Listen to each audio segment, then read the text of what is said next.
Hello and good afternoon, everybody. Kenta Nakamura here with another one coming at you guys. So first off, I want to say my sincerest apologies for taking so long with this.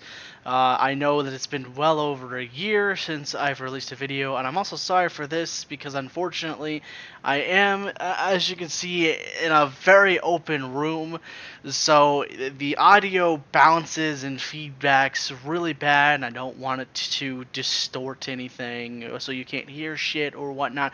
So I have to use the headphones that I use when I play games or when I live stream in order for you to properly hear me without much issue. So, with that out of the way, let's move on to this video that, quite frankly, questioning why the fuck we shouldn't be all vegans for some reason.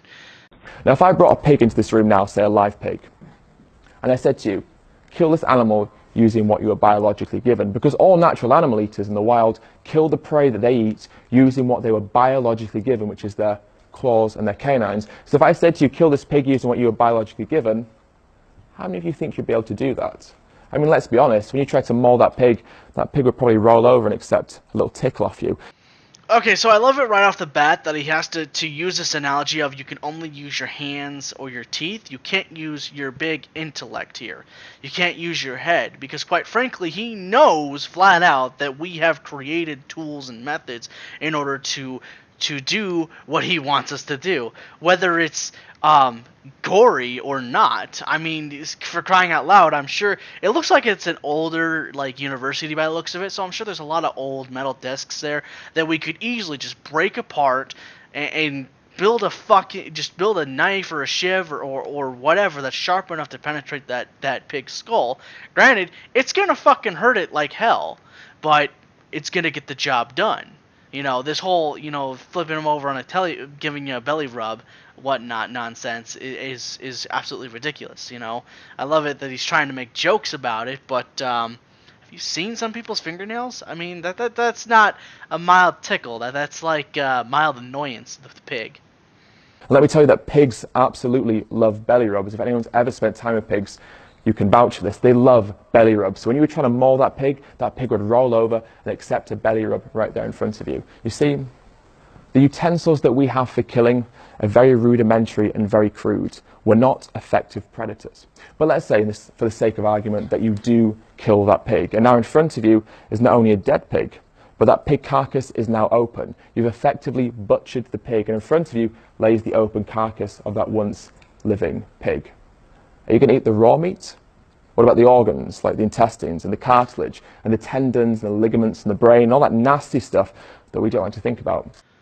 So I love this part of, what about the organs? What are you going to do with those? Well, there's a lot of things that you can do with organs. For example, you can empty it out, and then you can use that for like a watering container. You see that a lot back in the day where they would use buffalo's organs for the Indians. They would do that. But even then, you can't eat raw meat right now. No, of course not. We can't. Even back in the 1700s, eating raw meat was extremely dangerous because you could get bacteria in your stomach that would fucking kill you, basically. But way back before all that, hundreds of thousands, if not millions of years ago, yes, we were able to eat raw meat from it, because we had the stomach bacteria way back when. But that was also about the time when we started building tools, not only to kill the animal, but to cook it properly. So then, we don't have to deal with all the stomach problems and whatnot. But again, you're taking that part out of the situation. You're saying that you can't do this. Well, through times of history, you can see that was the fucking case. That's what we did. Yes, you cannot eat raw meat. It's extremely dangerous nowadays. But you can cook it. You can season it. You can make it even better than what it naturally was. But even if you took the seasoning shit out, even if you just cooked the pig as is, it still would be edible. And that's all that matters. We just season stuff to make it taste better for us so that we enjoy it. But that's not the case if it's edible. Then it doesn't matter whether or not it's tasty or not. Are you going to eat that? Are you going to eat around that? What always strikes me as strange is that when people see these parts of animals, they say that it puts them off their food. When people see graphic content like this, they often say to me, I don't want to see that, it'll put me off my food. Why? Why would seeing the process of how meat and animal products turn up on your plate put you off eating them? Well, I have an answer for that as to why it puts them off of their food. And I say that in quotes because I think that what you mean is it makes them queasy, it makes them sick, but whatever. I'll just do it like that. It puts them off of their food because they don't see that kind of shit every day. We don't see what happens in a slaughterhouse every day. Granted, I'm one of the few people who knows what the fuck goes on. Not only have I skinned my own deer, have I skinned my own fucking... I've skinned deer, pheasants, ducks, geese, so on and so forth, but I've also worked at these plants before, and so I've seen the process and I've seen how it's done, and when you see it every day, it starts becoming the norm. You just don't care anymore. Your body gets used, your mind gets used to seeing that kind of shit every day, and that's also the same case as back then. You're making the argument of, well, it makes you sick, therefore you don't like meat. It's like, no, it's like we get sick because we don't want, like, the process is really fucked up to us. There is no, like, we have empathy towards other animals more than we do ourselves. So when we see another animal getting killed, it puts us off. It makes us feel sick. It makes us feel queasy. Killing another life in general, I mean, it doesn't even matter whether it's an animal or another person. It really is just an instant turn-off for anything, no matter what it is. Unless you're a fucking psychopath, in which case then please go head to your local mental health institution and get yourself checked in, and because so then you don't become a danger or a threat to society, okay? If you were naturally meant to eat animals, not only would you be able to watch them being killed, you'd be able to kill them yourself. Yet so many of us feel the opposite of hunger when we see animals being killed. We feel repulsed. We feel angry, we feel sad, we feel frustrated. We don't understand why they're suffering so much. If we were natural animal eaters, this wouldn't faze us at all. Yet that's one of the most common things that people say to me. I don't want to watch the documentary because it'll put me off my food. Why is this? So, I've already answered this before, but I'm going to just reiterate again. It's because of the fact that we don't see this every day. We don't see what happens in a slaughterhouse every single day. Unless you work for that slaughterhouse or you work at a slaughterhouse, you're going to know exactly what happens, and that's just going to be just the norm for you. But people don't see that every day. They feel anger, sadness, and whatnot because those are empathy traits. That's what empathy is. You show you show sadness for the animal for being killed. You show anger because it's like, well, you kind of hate the fact that it's the only way to do it, and so on. We could go on for this again, but again, just because we kill these animals doesn't mean we have empathy towards them. It doesn't mean that we don't respect the animal as what it is. If we didn't respect or give a shit about the animal, you wouldn't see cows in pastures. You wouldn't see them as free as what they would. They would be like in chains or shackles or whatnot. Say I bring a cow into this room now, and I present you all with a freshly sharpened knife. And I say, who of you will cut the throat of this cow? Would any of you volunteer to do so? Say instead of a cow, it's now a 6-month-old lamb that I bring into this room. And I say, who of you will decapitate this lamb, cut their leg off, and have a lamb shank? Would any of you do so? Well, no, we don't kill shit just for the sake of killing. Also, a sharpened knife? That's gonna get a little messy, I mean, now if it's a gun, it's gonna be clean, it's gonna be fast. The animal probably won't even respond or know what the fuck happened when the bullet goes through them. If it's a headshot anyway. But a knife, you're asking people to do to do it the gory way, which is cut the fucking throat. Which, okay, yeah, sure, you're gonna hit a major artery in the throat, and the blood's just gonna spill out everywhere, and it's just gonna be a fucking mess. Granted, yes, headshots is just as fucking worse. There's blood's gonna go everywhere, anywhere, regardless. But you're kind of missing on the fucking point of that the animal is gonna fucking suffer for that few seconds of life that it has left after you've cut that fucking throat. Like, that is why, we use pins and we use high voltage. We make it as quick as possible, so then the pig or the cow or the lamb doesn't fucking feel it. We make it as fast as possible. At least to the very least, if they can feel it, it's for a not even a split second, or not even enough for their nervous system to respond, to react, to get up to the brain fast enough to say, hey, that really fucking hurts, now we're dead, kind of thing. More importantly, let's say someone did volunteer to do so. How many of you would object? How many of you would oppose that person killing the animal, stop them, or at the very least turn away, walk out and pretend it's not going to happen? Say you're walking down the road and you see someone beating and abusing a dog.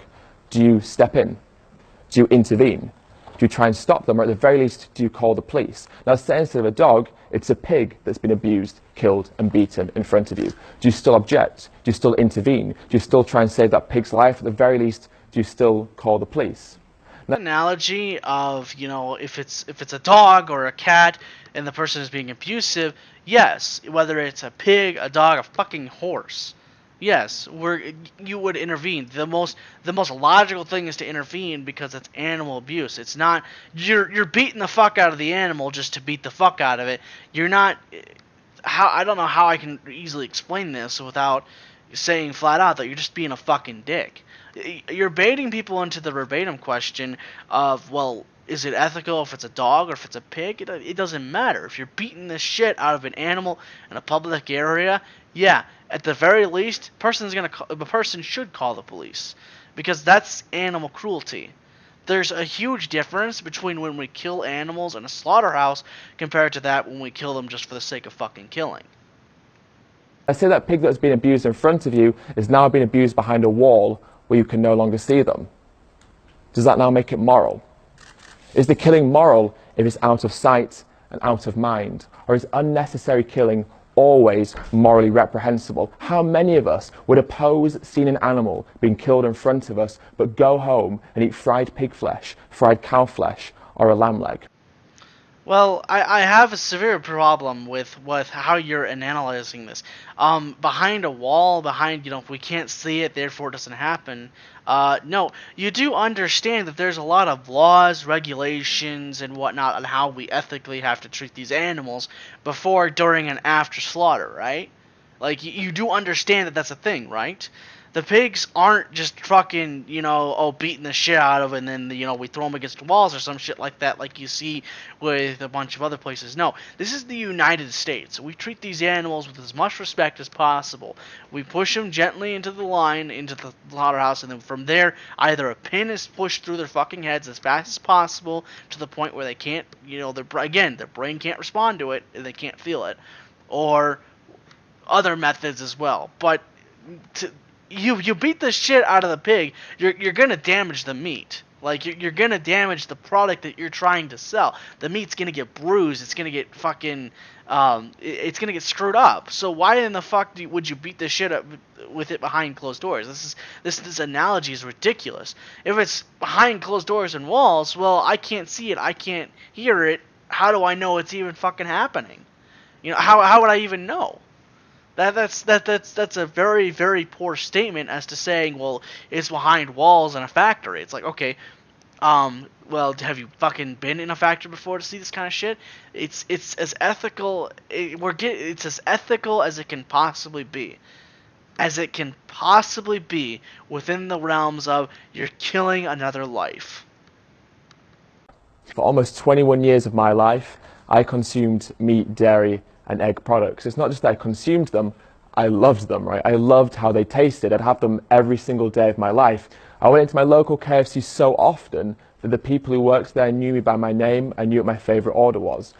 Now, as a vegan, I eat all the foods that I used to eat, all the foods that I used to enjoy, all the foods that I used to crave. I ate mac and cheese and spaghetti bolognese and lasagna and stir fries and curries and burritos and nachos and fajitas and tacos. I ate cupcakes and muffins and cheesecakes and chocolate cakes and sweets. I ate all the foods I used to love, all the foods I used to crave. But now I do so without harming animals. There's no dead animals, there's no exploited animal secretions, there's no gristle, there's no hormones, there's no antibiotics. They're made from plants. So let me get this straight. You're still having stuff like KFC and burritos, tacos, and so on, all these, like, meatless things that have meat in them, beef, chicken, poultry, so on, but you're still having them, but it's with plants. Last time I checked, there's no fucking meat plant. And I mean that as in a sense of a fucking plant that you can see it on the fucking ground and it grows like a fresh slab of fucking meat that you can eat. Like there's no fucking plant that does that. So this statement of you're still eating all the same shit is absolutely fucking false. You're not. You're just you've completely eliminated meat from your diet. You've gone to veganism. But this is the hugest problem that I have with that statement, at least to an extent. You're not having the same fucking things. Don't fucking lie to yourself. You're having completely different things. You're ingesting completely different fucking products and so on. You're not the same person as what you were when you were 21 years old or whatnot. You're not eating the same fucking things. So don't bullshit us. You know, you're fucking vegan. You're not fucking fooling anybody here. And if you're still eating meat, you're a pretty shitty fucking vegan. How simple is that, right? Sometimes people say to me, veganism is restrictive. Now, before I was vegan, I had one type of milk, cow's milk. Now I have oat milk, and rice milk, and soy milk, and coconut milk, and almond milk, and cashew milk, and hazelnut milk. Restrictive? Yeah, because you can't have meat anymore, and that's the sense. On the normal diet, you could have cow's milk and almond milk and soy milk and rice milk and so on and fucking so on, or however many shit that you listed. But now, since when you've eliminated meat from your diet, you're not having cow's milk anymore. So that's the restrictive part. You're restricting your diet and not having meat anymore. So yes, you are fucking restricting your diet. But another thing I could never understand is why the fuck can't you still have cow's milk? You know, they do make pure organic cow's milk. You know, it comes fresh out of the udder. You know, or even you want to rescue you want to rescue a cow. Why don't you just go get a rescue cow that you've rescued from a slaughterhouse and that you can raise yourself, and anytime it has milk or whatnot, or if it has kids, boom, there you go. You can have fresh milk right out of the udder. You're not killing it. It's certainly not harming it. In fact, you kind of have to fucking do it, because if you don't, there can be severe problems, and whatnot. But again, you'd have fresh fucking milk. I never could understand that too. It's not just this guy either. I never could fucking understand why vegans would never have cow's milk. Is it just because it comes from a cow that's the problem? Well, guess what? Soy milk comes from soybeans. Almond milk comes from almonds. That came from something else. It's not 100% synthetic. It's not 100% fake or whatnot. So what's the difference? I cook with ingredients and foods I'd never heard of before I went vegan. When I used to open my fridge, it would look like a morgue. It would just be dead chickens everywhere. Sometimes the occasional dead cow, maybe the occasional dead pig, predominantly dead chicken. Now when I open up my fridge, it's a garden. There's so many colours. There's such a beautiful array of foods I look forward to cooking. Going vegan encouraged me to reinvent the ways that I cooked. Cook with ingredients I'd never heard of, and because of that, I enjoy my food so much more than I ever did, because it allowed me to reinvent my culinary experience and explore flavours I'd never considered as being something that I should eat. Well, this morgue part almost sounds like an insult to yourself, because you still could have used all the same shit. And also, you had to change your culinary experience because, again, you're changing your fucking method. There's nothing that's stopping you, whether you eat meat or not, from trying new recipes and trying new ingredients and trying new spices and even trying an entirely new plant. Fuck, I've been living on my own now for several months now, and I've been trying new shit as well. Shit that I've never fucking would have thought of trying. And some of it tastes good, some of it tastes shitty. That's how fucking culinary works. You sometimes make something that's worth the shit, you sometimes don't. And this beautiful array of colors, well, beautiful arrays of what colors? Fucking green, red, fucking what else? Yellow? I don't know.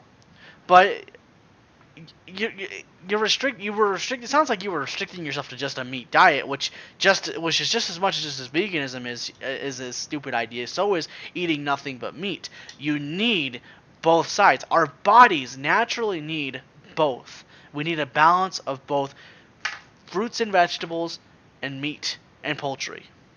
A good mesh of the two. That's why in our diets, in a normal diet, you have both.